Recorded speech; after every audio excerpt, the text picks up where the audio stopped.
Hello বন্ধুরা, আশা করি তোমরা ভালো আছো এবং সুস্থ আছো। আর আমার নতুন আরেকটি ব্লগে তোমাদের সকলের জন্য রইল আমন্ত্রণ ও ভালোবাসা। আজ হলো মঙ্গলবার আর এখন সকাল 7টা বাজে। আর আমি আমার আজকের ব্লগ এই সময় থেকেই শুরু করছি। আর আজকে আমি ঘুম থেকে উঠেছি ওই 6:30 পৌনে 7টা হবে। ঘুম থেকে উঠে যথারীতি ফ্রেশ হওয়া, তার আগে বাসি ঘর ঝাড় দেওয়া, দৌড়ে জল দেওয়া, সকল কিছুই কমপ্লিট হয়ে গেছে। এবার আমি রান্নাঘরে চলে এসেছি সকালের জলখাবার বানাতে। আর আজকে জানো সকালের জলখাবারে কি বানাবো? বহুদিন পর মোগলাই বানাবো। সেই দুর্গাপুজোর পরে বোধহয়, হ্যাঁ, যত সম্ভব দুর্গাপুজোর পরে আমি মোগলাই বানিয়েছিলাম। সেদিন প্রসেনজিৎ আসবে জানি, তাই জন্য আগে থেকেই মোগলাই বানিয়ে রেডি করে রেখেছিলাম ওর জন্যে। তারপর জানো তো আর মোগলাই বানানোই হয়নি। গত শুক্রবার গানের ক্লাসে ঘরে বানানো মোগলাইয়ের গল্প না খুব উঠেছিল আমাদের টি ব্রেকে। তখন না আমার মনে মনে হলো আমিও তো মোগলাই কতদিন বানাই না, দেখি একদিন বানাবো। আজকে ঘুম থেকে উঠে কী টিফিন বানাবো ভাবতে ভাবতেই মনে হলো একটু মোগলাই বানিয়ে নিই। আজ জানো তো মোগলাই বানানোর অনেক কিছুই ঘরে নেই, তবুও মনে হলো যেটুকু আছে সেটুকু দিয়েই বানিয়ে নিই। আর এটা আমি কি করলাম বলো তো? ছোলার ডাল আর কাঁচা বাদাম শুকনো খোলায় ভেজে নিয়ে মিক্সিতে গুঁড়ো করে নিলাম। তারপর একটু জলের ছিটে দিয়ে মশলা দিয়ে মোগলাইয়ের পুর রেডি করে নিলাম। এবার জানো তো ওই সময়টা দেখছি ভিডিওটা অন করিনি, যখন আমি মশলা দিয়ে পুরটাকে মাখছিলাম। মোগলাই পরোটা বেলার জন্য জানো তো আর একটু বড় চাকতি হলে ভালো হয়, কিন্তু আমার কাছে তো এর থেকে বড় নেই, তাই যা আছে তার মধ্যেই চেষ্টা করছি করার। আমি যতটা পারলাম দেখো বড় করলাম। তারপর দেখো কাঁচা লঙ্কা কুচি দিয়ে দিলাম, আগে থেকে ডিম রেডি করে রেখেছিলাম ফেটিয়ে, সেটা দিয়ে দিলাম। সব শেষে কি দিচ্ছি দেখো তো? আগে থেকে যে বানিয়ে রেখেছিলাম পুর, সেইটা দিচ্ছি। এটা জানো তো দিলেও হয় না দিলেও হয়, কিন্তু আমাদের এখানে দোকানে যে মোগলাই পাওয়া যায় সেখানে জানো তো এই পুরটা দেয়, তাই জন্য বর ভালোবাসে খেতে। নইলে আমার না হলেও চলে, বরঞ্চ এর মধ্যে গাজর গ্রেট করে, একটু বিট গ্রেট করে, ধনেপাতা কুচি, এগুলো যেমন দিতেই হয়। কিন্তু আজ না অত জিনিস ঘরে নেই, তাই যা আছে তাই দিয়েই বানালাম। এই খাবারটা অন্য দিনেও বানাতে পারতাম, কিন্তু আজ কী হয়েছে বলো তো? হঠাৎ করে মোগলাইয়ের কথা মাথায় আসতে না তর সইল না, তাই ঘরে যা যা উপকরণ ছিল তাই দিয়েই বানিয়ে ফেললাম। তবে হ্যাঁ, অবশ্যই ঘরে বানানো জিনিস তো বেশ ভালো হয়েছিল খেতে। খাস্তা হয়েছিল, সফট হয়েছিল, খুব ভালো লাগছিল খেতে।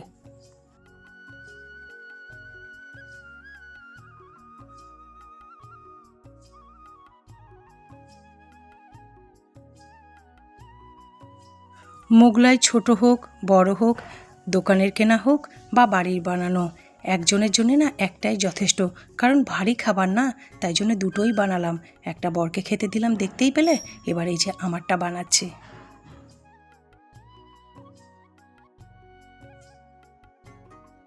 বর অফিসে চলে গেছে আর আমি আমার খাবারটা নিয়ে ব্যালকনিতে চলে এসেছি। খোলামেলা জায়গায় খেতে না ভাল লাগে। আর বাইরেটা না কিছুক্ষণ আগে জানো তো বৃষ্টি হলো, মুষলধারে বৃষ্টি হলো। দেখতেই পাচ্ছ রাস্তায় কত জল জমে আছে। এই বছরের বর্ষাটা না একটু অদ্ভুত জানো তো, যখনই বৃষ্টি হচ্ছে কোনো টিপি টিপি না, মুষলধারে বৃষ্টি হচ্ছে। আর তারপরেই জানো তো গরম দিচ্ছে। এই নয় যে এত বৃষ্টি হচ্ছে বলে গরমটা কম, তা কিন্তু নয়, বেশ গরমও আছে।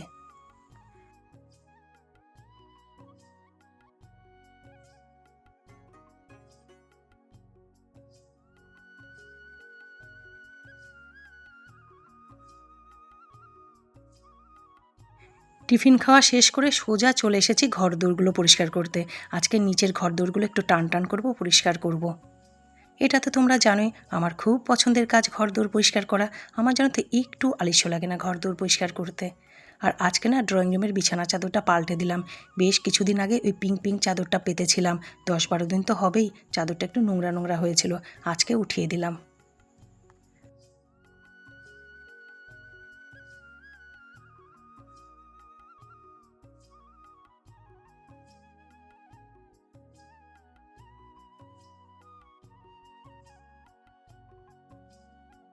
রান্নাঘরের কাজ কমপ্লিট হওয়ার পর আমি তো পুরো বাড়িটাই পরিষ্কার করে নিয়েছি, এমনকি ডাইনিংয়ের পর্দাগুলোও কাচা হয়ে গেছে।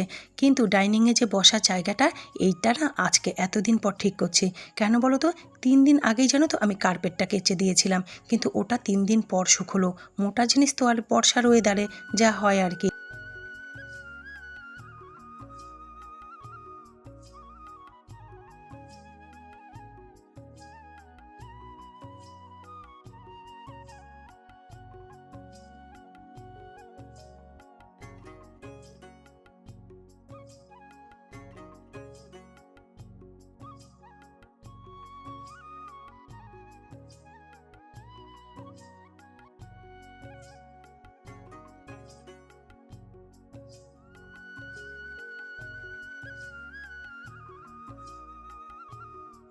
টিফিন করার পর রান্নাঘরটা না ওইভাবেই পড়ে আছে, তার মধ্যে চুমকি দিয়ে আবার বাসন মেজে কাজ টাজ করে গেছে। বাসনগুলো জায়গার জিনিস জায়গায় উঠিয়ে দিয়ে নিয়ে তারপর রান্নাঘরটাও পরিষ্কার করে নেব।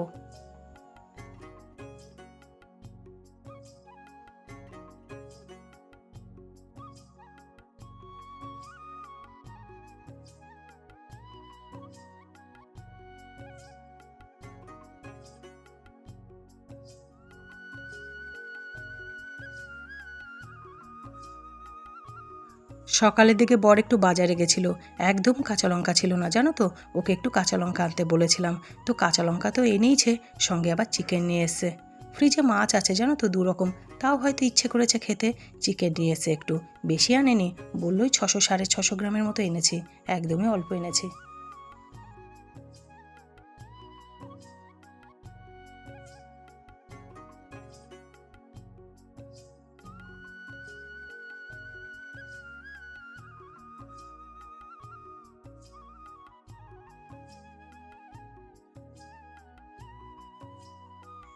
টিফিন করার পর রান্নাঘর যা যা অগোছালো হয়েছিল দেখো পুরো পরিষ্কার করে নিয়েছি। বাসনের থেকে বাসন গুছিয়ে নিয়েছি, যে বাসনগুলো ধোয়ার ছিল সেগুলো ধুয়ে নিয়েছি, ধুয়ে দেখো পুরো রান্নাঘর পরিষ্কার হয়ে গেছে। তোমাদেরকে একটা জিনিস দেখাই, এই দেখো, এই স্নেক প্ল্যান্ট গাছটা আমি ব্যালকনি থেকে এনে এখানে রেখেছি, যে ভিডিওটা আমি শর্টসে পোস্টও করেছি। কি সুন্দর লাগছে এখানে, আমার তো খুব পছন্দ হয়েছে। আর এই পাশে জলের জারটা রাখলাম। একদম ঠিক আছে না বলো জায়গাটা? একটু একটু করে দেখবে না, আমি ঘরগুলোর মতো রান্নাঘরও খুব সুন্দর করে গুছিয়ে ফেলবো। একটু টাইম লাগবে, কিন্তু খুব সুন্দর করে সাজানোর ইচ্ছে আছে। তবে এই গাছটার নিচে জানো তো একটা ট্রে দিতে হবে, নইলে গাছটাতে যেই জল দেবো, জল একটু বেশি হয়ে গেলে না গড়িয়ে পড়বে। আমার জানো তো ওই ট্রেটা আছে, কিন্তু স্টোর রুমে আছে। স্টোর রুমে রয়েছে জানো তো ট্রেটা। আর আগেই বলেছি স্টোর রুমে জল পড়ে পড়ে আর কি ছাদটা নষ্ট হয়ে গেছে, জল পড়ে পড়ে একদম খুব খারাপ অবস্থা, খুব সাপ কোপের ভয় জানো তো, পোকামাকড়ের। তাই জন্য স্টোর রুম থেকে না ওই ট্রেটা আনতে পারছি না। আর ট্রেটা কোথায় বলো তো, স্টোর রুমের ওই কোনায় একটা পিচবোর্ডের একটা কার্টুন আছে, সেই কার্টুনের মধ্যে রয়েছে। এখন ওটা কোনোভাবেই আনা যাবে না স্টোর রুম থেকে। বৃষ্টিটা কমুক, রুমটা ভালো করে পরিষ্কার করি, তারপর ওগুলো নিয়ে আসবো ওখান থেকে।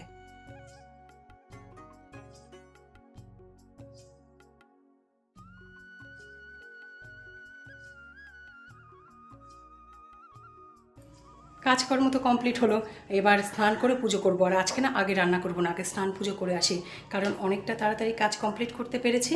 আর রান্নাও খুব বেশি নেই, আলু পোস্ত আর চিকেনটা দেখলে চিকেন করবো ব্যাস। আর ডাল ওবেলা লাগলে করবো, নইলে থাক। আর চান করতে যাওয়ার আগে চলো একটা ভুলভাল কাজ করি, যেটা আমার করতে হেভি লাগে, খুব মজা লাগে, সেই কাজটা করব, তারপর স্নানে যাব। চলো আগে সেই কাজটা সেরে নিই, আর তোমাদের সঙ্গে শেয়ার করছি যে কী ভুলভাল কাজ আমার করতে খুব ভাল লাগে। চলো দেখাচ্ছি তোমাদেরকে। এই উল্টোপাল্টা কাজগুলোর জন্য আমি যে আগে কী বকা খেতাম, এখন আর কিছু বলে না, জানে শুনবে না, গজ করতে থাকে বর, কিন্তু মুখে আর কিছু বলে না।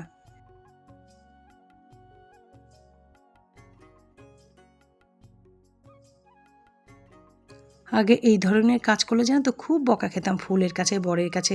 শুধু কি ফুল আর বর, পাশের বাড়ির দাদা বৌদিও দেখতে পেলেই বকা দিত, শরীর খারাপের মধ্যে এই ধরনের কাজ কেন করছো, পরে করো, সারাক্ষণ তো কাজ করতেই থাকো। তখন জানো কোথায় করতাম এই কাজগুলো? স্টোর রুমে লুকিয়ে করতাম। আর এবারে তোমাদেরকে বোঝাই যে আমি কি করছি। দেখতেই পাচ্ছ যে একটা পরিষ্কার গামলা নিয়েছি, আর হাতে প্লাস্টিক বেঁধে নিয়েছি, কারণ আমার গ্লাভস নেই। তারপর দেখো তার মধ্যে ভালো করে নারকেল তেল মাখিয়ে নিলাম। তারপর দেখো গামলার মধ্যে সিমেন্ট আর বালি দিয়ে দিচ্ছি। সিমেন্ট আর বালি দেওয়ার পর হাতের সাহায্যে ভালো করে মিশিয়ে নিচ্ছি। এরপর এর মধ্যে জল ঢেলে দেবো, জল দিয়ে আবার ভালো করে মিশিয়ে নেবো।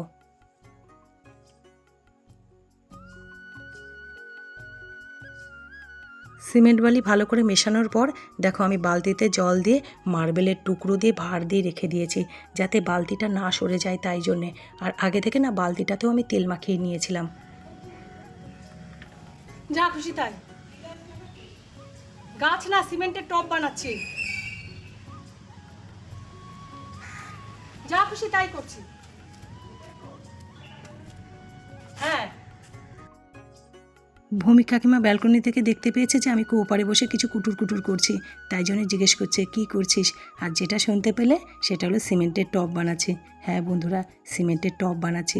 তোমাদেরকে তো আমি আগে দেখিয়েছি, আমার প্রথমের ব্লগের দিকে দেখিয়েছি যে আমি অনেক সিমেন্টের টব বানিয়েছি আর তাতে গাছও লাগিয়েছি। আবারও আমি অনেক কটা দিন পর চেষ্টা করলাম টব বানানোর জন্য, দেখা যাক বসিয়ে তো রাখলাম, হয় কি না। আর এই ধরনের উৎপটাং কাজ করলে কে বকা খাবে না বলো তো। যখনই আমাদের বাড়িতে সিমেন্টের কাজ হয় না, আমি ইচ্ছে করে করে জানো তো একটু বেশি সিমেন্ট আনিয়ে রাখি, একটু বেশি বালি আনিয়ে রাখি, এই ধরনের উৎপটাং কাজগুলো করব বলে।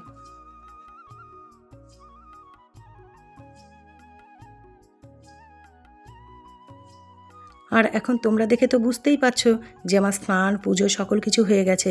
এবার আমি রান্নাঘরে রান্না করতে চলে এসেছি। ভাবলাম একটু আলু পোস্ত করব, আমি জানো তো খেয়ালই করিনি আলুও শেষ হয়ে গেছে, পোস্তও শেষ হয়ে গেছে। কি করব, বরকে বললাম, ও বললো বিকেলবেলা নিয়ে আসবে। আমি এখন মাংসের একটা পাতলা টেলটেলে ঝোল আর ভাত করে নিচ্ছি। বিকেলবেলা পোস্ত করে নেবো, আর পোস্তর সাথে যদি বলে ডাল করতে তাহলে ডালও করে নেবো।